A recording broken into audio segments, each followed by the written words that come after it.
توحید میرے پیارے اللہ تعالیٰ۔ حصہ چہاروں کا پہلا سبق۔ اس سبق میں ہم سیکھیں گے اللہ تعالیٰ کے پیارے نام اور ان کی صفات کے بارے میں۔ تو چلیے شروع کرتے ہیں۔ لہ الاسماء الحسنی، لہو واسطے اس کے، اسماء تمام نام، یہ جمع ہے، اس کا واحد ہے اسم۔ اسماء تمام نام، اسم ایک نام۔ الحسنی خوبصورت، تمام خوبصورت نام اور صفات اللہ تعالیٰ کے لیے ہیں۔ یہ سورہ حشر کی آیت نمبر 24 ہے۔ بھلا اللہ تعالیٰ کے کتنے نام ہیں؟ 99۔ آپ کو کتنے آتے ہیں؟ آپ میں سے بہت سارے اچھے بچوں کو تو سارے ہی آتے ہوں گے نا۔ آنے چاہیے اللہ کے پیارے نام۔ نام سے پہچان ہوتی ہے، ہمیں اللہ تعالیٰ کی صفات کے بارے میں، اس کی ذات کے بارے میں پہچان ہوگی تو ہماری اس سے زیادہ دوستی ہو جائے گی نا، ہمیں اللہ تعالیٰ سے اور زیادہ محبت اور تعلق محسوس ہوگا۔ تو اگلی آیت میں اللہ تعالیٰ کا کون سا نام سیکھنے جا رہے ہیں؟ آئیے دیکھتے ہیں۔ سورہ الرعد کی آیت نمبر 9 ہے الکبیر المتعال۔ الکبیر سب سے بڑا، بہت ہی بڑا، المتعال سب سے بلند مرتبے والا۔ یہ جو اعلیٰ پڑھا تھا نا ہم نے پہلے شروع میں پچھلی کتابوں میں، اعلیٰ، عالی، یہ سب، علیٌ، یہ سارے ایک ہی طرح کے لفظ ہیں، ملتے جلتے ایک دوسرے کے ساتھ ملتے ہیں، ان کا مطلب بھی بلند شان والا، بلند مرتبے والا، اسی طرح کے مطلب ہیں اس کے۔ متعال سب سے بلند مرتبے والا، اللہ تعالیٰ سب سے بڑا اور سب سے بلند مرتبے والا ہے۔ هو اللہ الواحد، هو اللہ الواحد۔ سورہ الزمر کی آیت نمبر 4 ہے ہوا وہ، اللہ الواحد، اللہ ایک، وہ اللہ اکیلا ہی تو ہے۔ یہ بات ہم نے سورہ اخلاص میں بھی پڑھ رکھی ہے نا، قل هو اللہ احد، ہے نا، تو یہاں سے بھی ہم نے یہ بات سیکھی۔ پیارے بچوں، اس دنیا میں ہر چیز کا ایک نام ہے نا، اور سب کے ناموں میں سے سب سے زیادہ پیارے نام کس کے ہیں؟ اللہ تعالیٰ کے۔ اس دنیا کے تمام جاندار، چرند، پرند، چرند کہتے ہیں چرنے والے جانوروں کو، پرند کہتے ہیں پروں والے جانوروں کو، اور بھی بہت سارے جانور ہوتے ہیں نا، 4 پاؤں پہ چلنے والے، پنجوں پہ چلنے والے، اڑنے والے، زمین پہ رہنے والے، درختوں پہ رہنے والے، رینگنے والے، سب جانور اللہ تعالیٰ کو اپنے اپنے طریقے سے اس کے پیارے ناموں سے پکارتے ہیں۔ تمام جاندار اللہ کو یاد کرتے ہیں، اس کا ذکر کرتے ہیں، اس کا شکر کرتے ہیں نا۔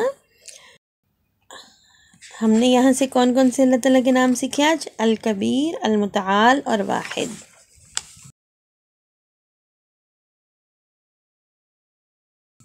اب ہم جو آیت پڑھنے جا رہے ہیں، اس کا مقصد یہ ہے کہ ہم اللہ تعالیٰ کے خالق ہونے کی صفت کی پہچان کر سکیں۔ ہم پہلے بھی اللہ کے خالق ہونے کے بارے میں پڑھ کے آئے ہیں نا۔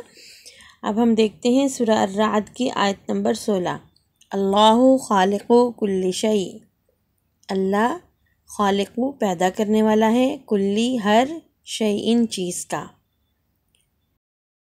یخلق اللہ ما یشاء، یخلق وہ پیدا کرتا ہے، اللہ ما جو، یشاء وہ چاہتا ہے، اللہ تعالیٰ جو کچھ چاہتے ہیں وہی پیدا کرتے ہیں۔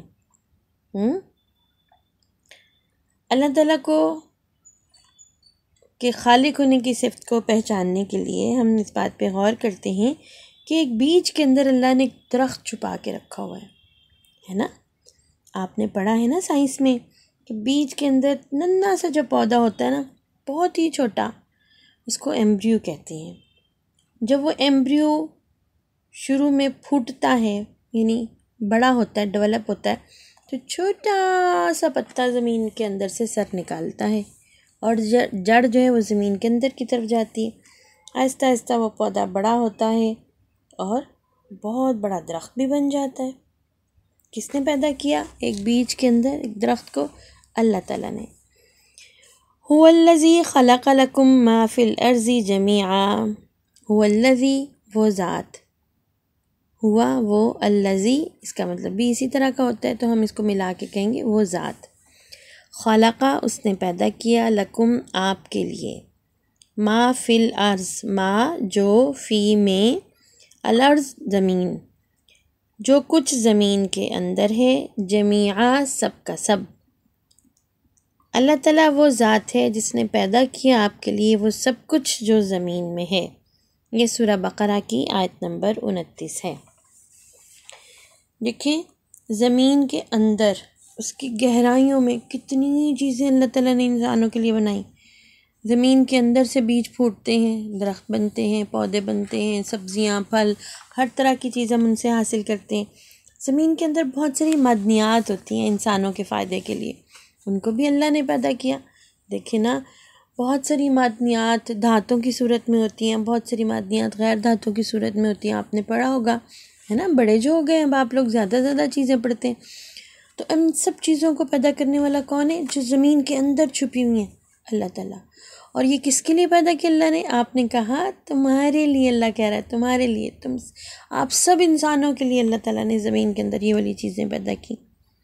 اللہ تعالیٰ کتنے اچھے ہیں، انہوں نے زندگی گزارنے کا سامان ہمیں زمین کے اندر بھی ہمارے لیے رکھ دیا اور باہر بھی، ہواؤں میں بھی، فضاؤں میں بھی، آسمانوں تک، زمین کے اندر، باہر، اوپر، نیچے، ہر طرف جو چیزیں اللہ تعالیٰ نے پیدا کی، کس کے لیے پیدا کی؟ انسانوں کے لیے۔ پھر ہمیں چاہیے نا کہ ہم اللہ کے شکر گزار بندے بنیں، اس کی فرما برداری کریں، اس کی اطاعت کریں، ہے نا۔ بدیع السماوات والارض، بدیع کہتے ہیں شروع سے بنانے والا، ایسا بنانے والا کہ اس کے سامنے کوئی نمونہ نہ ہو، کوئی ماڈل نہ ہو، اس جیسی پہلے کوئی چیز بنی ہوئی نہ ہو جس کو دیکھ کے وہ بنا لے۔ اللہ ایسا خالق ہے، ایسا بنانے والا ہے، ایسا کاریگر ہے کہ اسے کوئی کسی نمونے کی، کسی ماڈل کی ضرورت ہی نہیں، وہ بالکل شروع سے کسی چیز کو بنانے والا ہے۔ کس چیز کو بنانے والا؟ آسمانوں اور زمین کو۔ السماوات، السما کی جمع ہے، والارض اور زمین کو۔ اللہ زمین اور آسمان کو شروع سے بنانے والا ہے، یعنی اس جیسی کوئی چیز پہلے موجود ہی نہیں تھی، نہ آسمانوں جیسی نہ زمین جیسی۔ اللہ نے بغیر کسی نمونے کے، پہلے سے موجود کسی چیز کے، خواہ اس نے وہ خود ہی بنا رکھا ہو، ایسا نمونہ بھی نہیں تھا۔ پہلی دفعہ جب اس نے آسمانوں اور زمین کو بنایا نا، تو اس نے اس کے لیے لفظ استعمال ہوا بدیع، بدیع کہتے ہیں شروع سے بنانے والا۔ اب آسمانوں اور زمینوں کی پیدائش کی بات ہو رہی ہے، اور اللہ تعالیٰ چاہتے ہیں کہ ہم اس بات پر غور کریں کہ آسمان اور زمین کی پیدائش یا ان کی تخلیق عام سی بات نہیں ہے۔ ہم اپنے رب کو پہچانیں کہ وہ رب کیسا رب ہے، وہ کیا قدرت رکھتا ہے، ایسی قدرت جس کی کوئی مثال نہیں، اور وہاں سے ہم اپنے رب کو پہچانیں اور پھر ہم اس کی اطاعت کریں، اس سے محبت کریں، اس کی بات مانیں۔ اگلی آیت ہے اسی طرح کی، فاطر السماوات والارض، فاطر کہتے ہیں پیدا کرنے والے کو۔ کس چیز کا پیدا کرنے والا ہے؟ آسمانوں کا اور زمین کا۔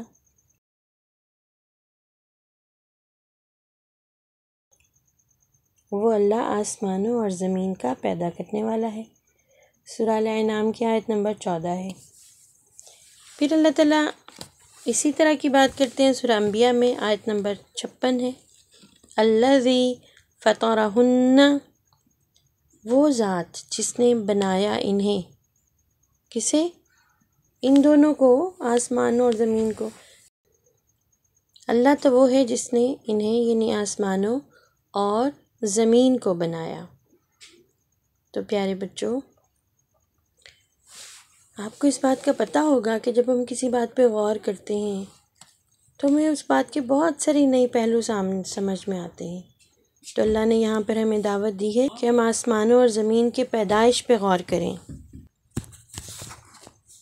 جو لوگ غور و فکر کرتے ہیں نا، اللہ تعالیٰ اس کائنات میں موجود بہت سارا علم ان کے لیے کھول دیتے ہیں، بہت سے نئے راز انہیں پتہ چلتے ہیں۔ غور کرنے والے لوگوں کے لیے ضروری نہیں کہ وہ مسلمان ہوں۔ اللہ نے سائنس کے کتنے راز ہیں جو غیر مسلموں پہ کھولے، بھلا کیوں کھول دیے ان پہ؟ وہ تو اللہ کو مانتے ہی نہیں، اس لیے کہ انہوں نے غور و فکر کیا۔ تو اللہ تعالیٰ چاہتے ہیں کہ جو انسان اس کے فرما بردار ہیں، مسلمان ہیں، ایمان والے ہیں، وہ تو ضروری غور کرنے والے ہوں۔ اور دیکھو بچوں، ہم نے غور کرنا چھوڑ دیا، اس لیے اللہ نے ہمیں راز دینے چھوڑ دیے، اس کائنات کے راز۔ تو ہمیں چاہیے کہ ہم اپنے ارد گرد کی دنیا پہ غور کریں۔ خاص طور پر اللہ تعالیٰ نے قرآن پاک میں بار بار زمین و آسمان کی پیدائش پہ غور کرنے کے لیے کہا ہے۔ رات کو آسمان کتنا خوبصورت لگتا ہے، تاروں بھرا۔ جب چاند پورا ہوتا ہے، 14ویں کا چاند ہوتا ہے یا مہینے کے درمیان والے دن ہوتے ہیں تو بھی کتنا خوبصورت ہوتا ہے۔ آپ سب چیزوں کو غور سے دیکھا کریں اور ان کے بارے میں سوچا کریں کہ ان کو اللہ نے بنایا اور ان کے ذمے کون سا کام لگایا اور وہ ہمیں کیا فائدہ پہنچاتے ہیں، اور پھر اس پہ ہم سبحان اللہ کہیں، اللہ کا شکر ادا کریں، الحمدللہ کہیں کہ اللہ نے ان تمام چیزوں کو ہمارے لیے پیدا کر دیا تاکہ ہماری زندگی آسان ہو، خوبصورت ہو۔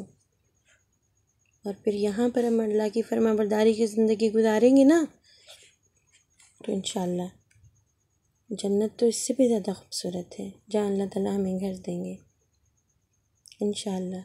جنت کا گھر کن کو ملتا ہے؟ فرما بردار لوگوں کو۔